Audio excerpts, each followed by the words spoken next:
নমস্কার, আমি তরুণ ঘোষ। কালকে আবার কিছু ডেভেলপমেন্ট হয়েছে মালদ্বীপ নিয়ে। কালকে বৈঠকের পর প্রধানমন্ত্রীর সঙ্গে জয়শঙ্করজির পুরো আলোচনা হওয়ার পর ফের জয়শঙ্করজি ডেকে পাঠিয়েছিলেন জামির মুসা মালদ্বীপের বিদেশ মন্ত্রীকে। ডেকে পাঠিয়ে এক প্রস্ত আলোচনা হয়েছে এবং মোদিজি ডেকে পাঠিয়েছেন মহামান্য প্রেসিডেন্ট মোহাম্মদ মইজুকে। মইজু ভাইয়া আসতে চাইছিলেন, আসবো স্যার নানান রকম কাণ্ড কারখানা করছিলেন। মোদিজি বলেছেন ঠিক আছে, যত তাড়াতাড়ি সম্ভব আসতে বলুন। তারপরে যখন জামির মুসা যখন বাইরে বেরোচ্ছেন, তখন যখন মিডিয়া তাকে ঘিরে ধরেছে, তিনি কতগুলো কথা বলেছেন। হিন্দুস্তান টাইমস লিখছে, won't repeat Maldives foreign minister on derogatory remarks against Modi. মানে আর হবে না, এবারের মতো ক্ষমা করে দিন, আর হবে না। তো বিস্তারিত লিখতে গিয়ে এইচটি লিখছে, on derogatory remarks against prime minister Narendra Modi, the minister said, মানে Musa said, the government was making sure such incident were not repeated. আর কোনোদিনও হবে না, যেটা হয়ে গেছে সেটা হয়ে গেছে, আর কোনোদিনও হবে না। মানে পুরো বডি ফেলে দিয়েছে, আমরা যাব না, পায়ে ঠেললেও যাব না। তারপরেতে further he said that during his discussion with India's external affairs minister Dr. S. Jaishankar, they talked about organizing Moizu's visit to New Delhi very soon. খুব তাড়াতাড়ি প্রেসিডেন্টকে মইজুকে আনার জন্য আলোচনা চলছে। আমার কথা মইজু ভাইরা শুনলো না তো, শিলে বাটনা বাটার মতো বাটবে। মইজু ভাইয়া, আপনি ছিলেন ভালো ওখানে, চীনের কোলে বসছিলেন, গিয়ে চেয়ে চিনতে ভেঙে টেঙে চলে যেত আপনার। কেন আবার নরেন্দ্র মোদীর কাছে আসছেন? পুরো জুতোয় জলে ভেজাবে আর মারবে। আচ্ছা, কিরম মিথ্যাবাদী দেখুন।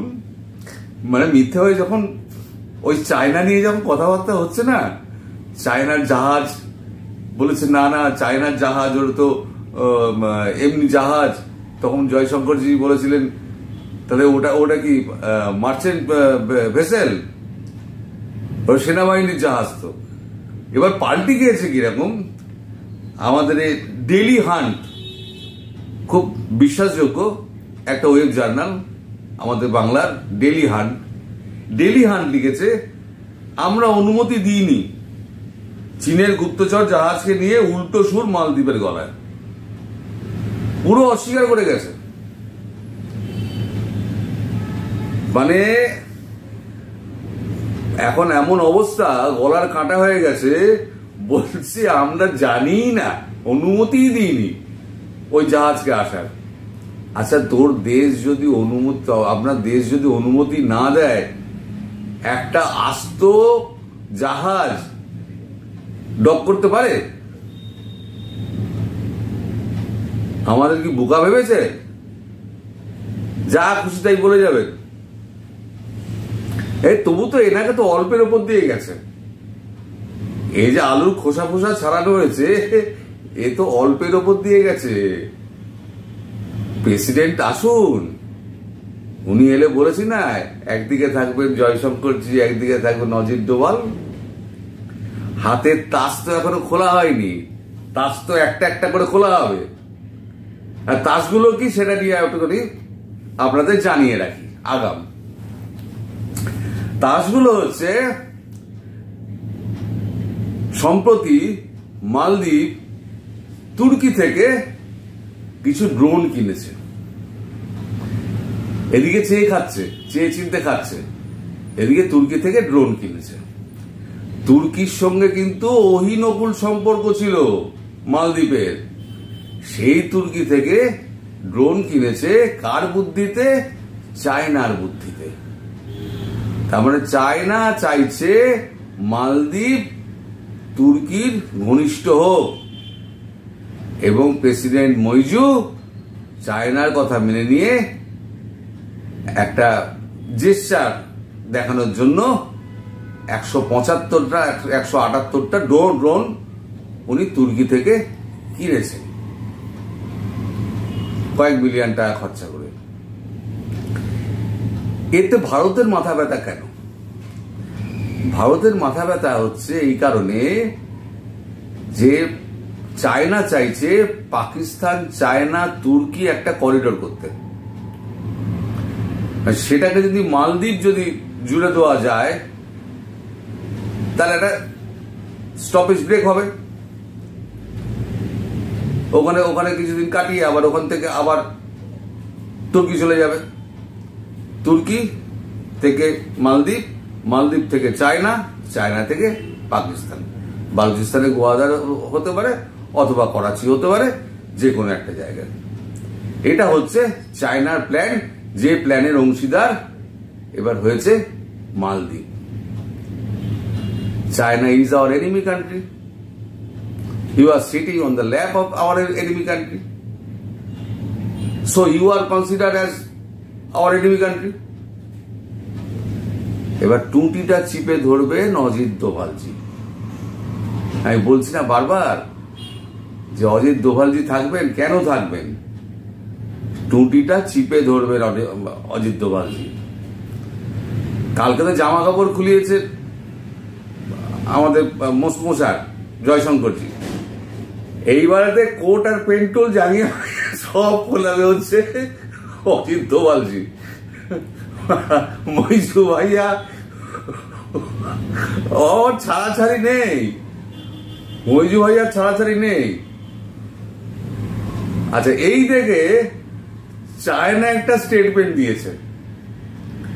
চায়না স্টেটমেন্ট দিয়ে বলছে যে মালদ্বীপ একটা ইন্ডিপেন্ডেন্ট কান্ট্রি, তার উপরে ভারতের এই বুলিগিরি করা উচিত নয়। তুই কে রে? তুই এতদিন কোথায় ছিলি? ভারত যে এতদিন খাইয়ে পড়িয়ে এ করেছে, বড় করেছে, তুই ছিলি কোথায়? মালদ্বীপে যখন কু হয়েছিল তখন আগ্রা থেকে তো আমাদের প্যারাট্রুপার গেছিল, প্যারাট্রুপার গিয়ে সমস্ত ওই এলটিটির একটা অংশ পুরো দখল করে নিয়েছিল মালদ্বীপ। তখন বাঁচিয়েছিল কে? চায়না। ওই ভারতবর্ষ গিয়ে 24 ঘন্টার মধ্যে সব মেরে ফর্সা করে দিয়ে প্রেসিডেন্টকে আবার তার জায়গায় বসিয়ে দিয়েছিল। তাহলে এনিমি কান্ট্রির লিস্টে যদি মালদ্বীপ পড়ে যায়, আর কার সঙ্গে যোগাযোগ করছে? চায়নার সঙ্গে। আর তার সঙ্গে কি রয়েছে? বাঁদিকে ডান দিকে রয়েছে তুর্কি, বাঁদিকে রয়েছে পাকিস্তান। তুর্কি এফএটিএফ এর মধ্যে, পাকিস্তান তো এফএটিএফ এ ঢুকছে আর এফএটিএফ থেকে বেরোচ্ছে, এই অবস্থা। এখন পেছনে একটুখানি কলকাতা, একটুখানি আমেরিকা নাচছে, কারণ এখন পাকিস্তানকে দরকার, তো একটু কলকাতা আমেরিকা নাচছে, কিন্তু প্রকাশ্যে সেটা করছে না। এখন মালদ্বীপের প্রেসিডেন্ট আসুন, মালদ্বীপের প্রেসিডেন্ট এলে একটা একটা করে পেঁয়াজের খোসার মতো ছাড়ানো হবে। ভাই, Maldives is consider as our enemy country. আমরা কেন তোমায় হেল্প করতে যাব? নিজের বিশ্বাসযোগ্যতা এবার প্রমাণ করো আগে। নিজের বিশ্বাসযোগ্যতা প্রমাণ না করতে পারলে কিন্তু কোনো কাজ হবে না। আচ্ছা, এদিকে এবার মুসা বসে বসে কি করবে? বোর হয়ে যাচ্ছে, কিছু তো করতে হবে। ওখান তো প্রেসিডেন্ট খোঁজাচ্ছে, কি করছো? ইন্ডিয়াতে যত ট্রাভেল এজেন্ট ছিল তাদেরকে আগামীকাল ডেকেছে, তাদের সঙ্গে বৈঠক করবে। কারণ হোটেল ফাঁকা, এয়ারপোর্ট ফাঁকা, রাস্তা ফাঁকা, বাস ফাঁকা, গাড়ি ভাড়া নেই, ভাড়ার গাড়ি যাদের চালাতো তারা বেকার, হোটেল কর্মীদের বেতন দিতে পারছে না, প্রচুর বাংলাদেশি এবং অন্যান্য দেশের কর্মীরা তারা ফেরত চলে গিয়েছে।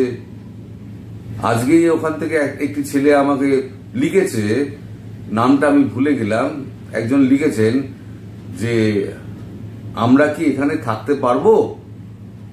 গত কয়েকদিনে বেশ কিছু মানুষ আমাদের এখান থেকে চলে গেছে, আমরা যারা কর্মসূত্রে আছে, আমরা কি নিরাপদ? তা আমি লিখলাম, আপনারা সম্পূর্ণ নিরাপদ।